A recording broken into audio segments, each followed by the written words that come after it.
So, do you want to find out how to get rich working only 4 hours every week? Stupid book for stupid people, right? But that is not the case. I had same thoughts before I actually got to read it. Imagine that there is two people, John and Michael. John is making $100,000 a year and Michael makes only 20. Most of you would say that John is 5 times richer than Michael, but that's not how it works. John lives in New York, where a cup of coffee is $5. Michael lives in Nevada, where a cup of coffee is $2. John works 60 hours a week as a manager in some company. Michael works only 10 as a YouTuber or designer.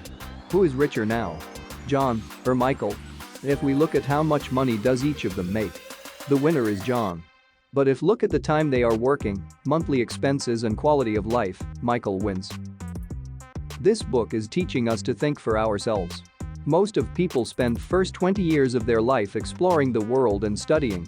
They have to work 40 years non-stop to finally retire at 65 and do nothing until they die.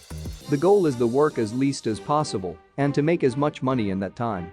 Stop working for others and work for yourself.